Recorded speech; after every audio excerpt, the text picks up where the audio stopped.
عمل T V پر ہم آپ کو خوش آمدید کہتے ہیں۔ ہمیشہ کی طرح آج کی ویڈیو بھی بہت دلچسپ ہونے والی ہے، تو آئیے بغیر کسی تاخیر کے ویڈیو شروع کرتے ہیں۔ جب پالتو جانوروں کی بات کی جاتی ہے تو سرفہرست چند ناموں میں کتوں کا نام بھی آتا ہے، لیکن یاد رہے کہ کیوٹ ہونے کے ساتھ ساتھ یہ آپ کی سوچ سے بھی زیادہ خطرناک ہو سکتے ہیں۔ تو آج ہم ایسے ہی 10 کتوں کے بارے میں بات کریں گے جو دنیا میں سب سے زیادہ خطرناک سمجھے جاتے ہیں۔ Number 10، Cane کورسو۔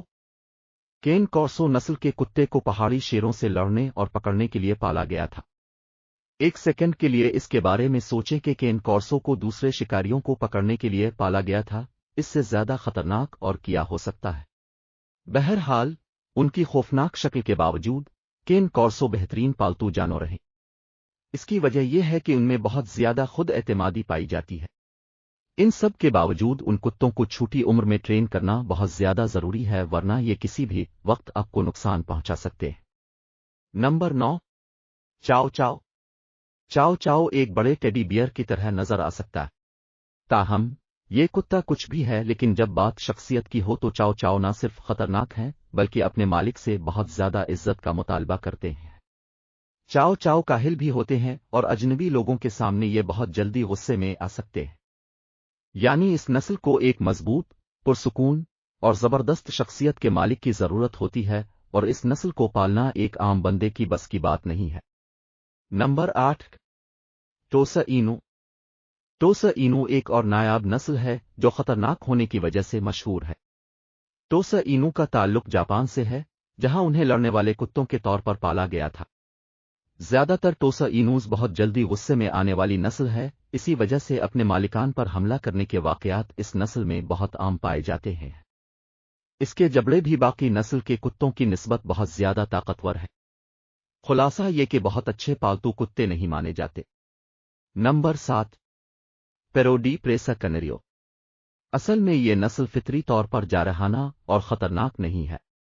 اپنی بڑی جسامت اور ذہانت کے حساب سے یہ ناقابل یقین حد تک پرسکون اور خود اعتمادی رکھتے ہیں، یہی وجہ ہے کہ یہ بہترین محافظ کتے مانے جاتے ہیں۔ تاہم، جب یہ ایسے لوگوں یا جانوروں کی ارد گرد ہوں جن سے یہ مانوس نہ ہوں یا جن کو یہ جانتے نہ ہوں، تو یہ ایک خطرہ بن جاتے ہیں۔ یہ نسل نہ صرف اجنبیوں کے لیے خطرہ ہے بلکہ اس کی شکار کرنے کی قابلیت بھی بہت ہی عمدہ ہے، لہذا ان کی ابتدائی تربیت اور ٹریننگ بہت ضروری ہے۔ نمبر 6، گل ڈانگ۔ ان کا شمار دنیا کی نایاب ترین کتوں کی نسلوں میں ہوتا ہے، اور یہ بالکل بھی اچھے پالتو کتے نہیں بن پاتے۔ اس کتے کی نسل کا رویہ انتہائی غیر متوقع ہوتا ہے، اور ان سے کسی بھی وقت کسی بھی قسم کے خطرے کی امید کی جا سکتی ہے، بلکہ یہ کتے اپنے مالکان کو بھی نہیں بخشتے اور ان کی ٹریننگ کرنا بھی انتہائی مشکل ہے۔ یاد رہے کہ اس نسل کو پالنے اور تیار کرنے کا اصل مقصد بھی شکار اور لڑائی ہی تھا، اس لیے اس نسل کے کتوں کے غصے اور جارحانہ فطرت کو در حقیقت کام کی نوعیت کے حساب سے اچھا سمجھا جاتا ہے۔ نمبر 5، اکیتا۔ مضبوط، طاقتور اور آزادی کے خواہش مند یہ کتے شوقین افراد کے بس کا روگ نہیں ہے۔ غالب رہنے کی شخصیت کی وجہ سے یہ ہمیشہ کتوں کے گروپ کا لیڈر بننے کی کوشش کرتے ہیں، اسی لیے وہ لوگ جو پہلی بار کتا پالنے جا رہے ہوں اس کا انتخاب ہرگز نہ کریں۔ گروپ کا لیڈر بن جانے کے باوجود ان کا رویہ باقی کتوں کی طرف بہت زیادہ جارحانہ ہوتا ہے۔ جب آپ کا اکیتا ناواقف لوگوں کے پاس ہو تو آپ کو بہت زیادہ الرٹ رہنے کی ضرورت ہوگی کہ یہ باقی لوگوں کو نقصان نہ پہنچا دے۔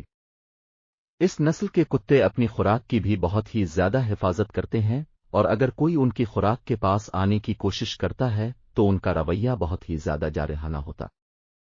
اچھی بات یہ ہے کہ اگر ان کتوں کو مناسب تربیت اور ٹریننگ دی جائے تو یہ ایک اچھا پالتو جانور بن سکتے ہیں۔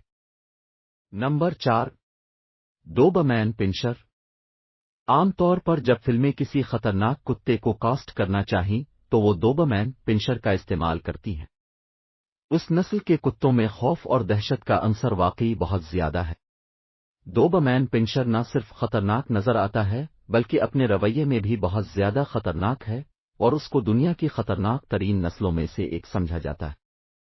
البتہ یہ اپنے مالکان اور فیملی کے لیے بہت ہی زیادہ اچھے ہوتے ہیں اور ایک بہترین محافظ کا کردار ادا کرتے ہیں۔ بہرحال،